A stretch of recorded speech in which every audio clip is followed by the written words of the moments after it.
Hi, everybody. Good afternoon. I had my start, but I wanted to thank Paul Price for using the word ritual twice in marketing and technology. I couldn't have asked for something better than that. But I wanted to say that in early this year, Nancy Davis popped the question about me coming in and speaking about my passion. And I had to think about it, because what could I say to an audience comprised of the poster children for mindful living? And then she said, well, why don't you watch CG's presentation in Tirol last year? And I had missed it because I was liberating the bangles, from Austrian customs. So I had to watch it later. And anyway, she was an inspiration, and so I want to thank her for allowing me to really have the courage to come up here.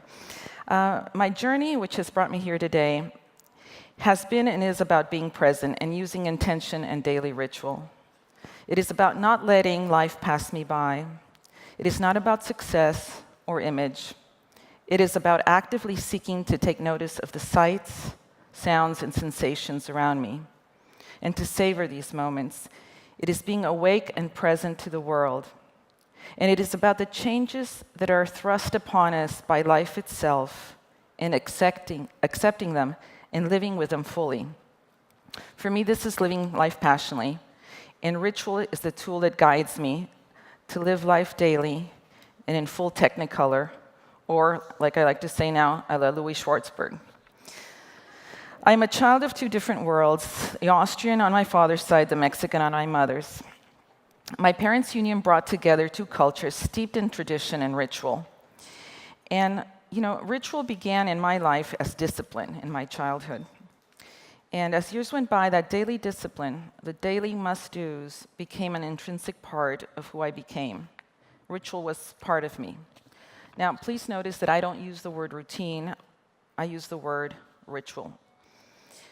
As my life progressed, my studies, career, marriage, child-rearing, entertaining, all were permeated by daily ritual. I made it a very conscious decision to enjoy life every day, no questions asked. I understood impermanence at a very early age. I began to think of life as a symphony, where the crescendos, the big moments, the holidays, birthdays, anniversaries, celebrations, were the big pleasurable overtures. But really, life was about a gentle melody. And being attuned to that daily gentle melody was what I believed to be the thread of life. Now, let me share with you a story of how adversity allowed ritual into my life again, and to double its strength, and confirmed everything I had and I knew to be important. In 2010, I lost my 18-year-old son. He did not die, he lost his mind. He had a complete psychotic break, and I saw him being taken away from me in a straitjacket by the state of Texas. I had to stop, and I had to ask myself, how did my life change? Why him? Why me? And as a mother, something kicks in for the survival of your child. And for me, the universe helped me in this way. It showed me how to help my son. I began to think about my rituals in my life that made me who I am. Rituals that gave me strength, rituals that gave me insight, rituals that reminded me of my impermanence, and of the fact, a very important fact, that this too shall pass. My mission became to teach my son to heal himself both physically and, of course, mentally. Psychiatry and neuroscience tried to tell me what was wrong with my son. They did not do much to show me how to help my son. Psychotropic medications and labels were all they provided me with. So I turned to what I knew. I showed my son the importance of being present, even when things were difficult and uncomfortable. I showed him how this too shall pass. We experienced together many meditations. We blew up his gut biome, the proverbial second brain, and established great eating rituals, sleep rituals, curiosity rituals, workout rituals, living with rituals.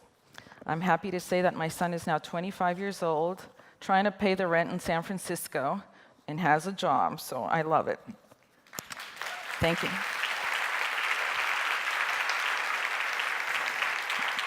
That's very kind, thank you. Just quickly, a little bit more of why I'm here today. I'm here today because of my company, BuDhaGirl. I really have it to thank for this. I have learned to be resilient in the face of skeptics who think that all we do is sell jewelry and that we don't belong in the discussion of changing a world. I have learned to be proud of being a first, even if someone discouraged me so. This morning was a validating moment when Dr. Whale said the F word, fashion. I quote, "Fashion is a very powerful driver of behavior." However, I must confess that there is no way, no how, that I could have come up with BuDhaGirl without opening myself and letting things be what they are. BuDhaGirl was born about being present and allowing gifts into my life. Once incubated, I had to explain what BuDhaGirl was quickly, and Mindful Glamour was born. And our tagline is turning routines into rituals.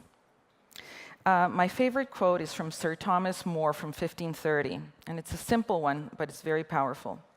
It says, "The ordinary acts we practice every day at home are of more importance to their soul than their simplicity might suggest."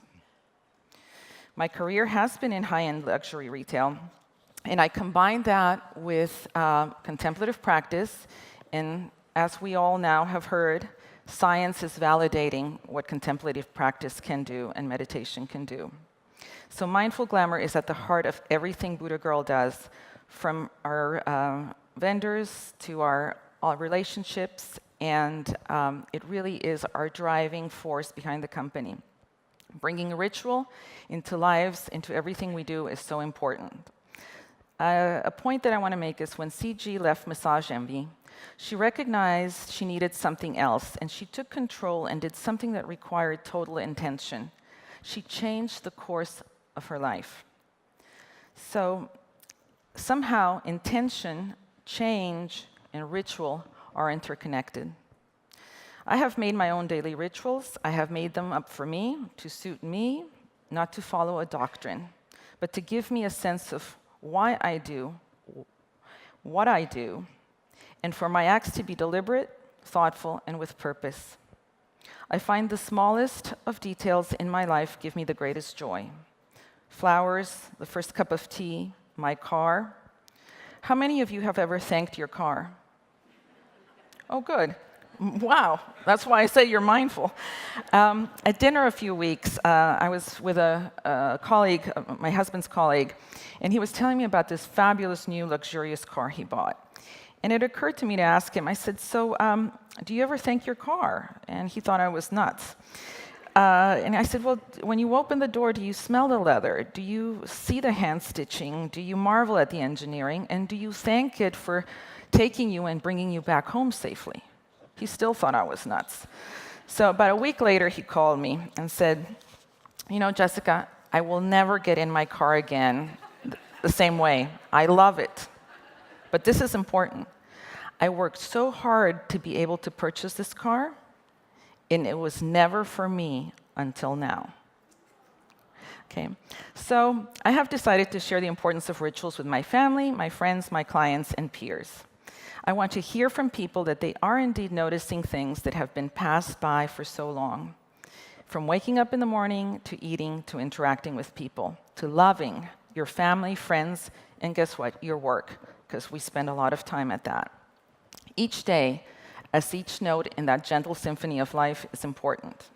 So with that, I want to end saying that I love what the summit does. I completely am full of knowledge and friendship and joy every time I leave.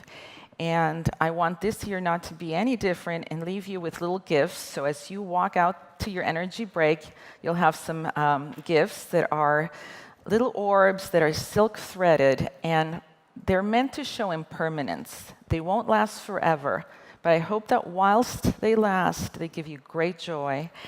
And you will get an all-weather bangle, so you can perform your intention ritual, and a little balloon, which is a fun release ritual. And I wish you all happiness, joy, health, and a big hug to all of you. Thank you.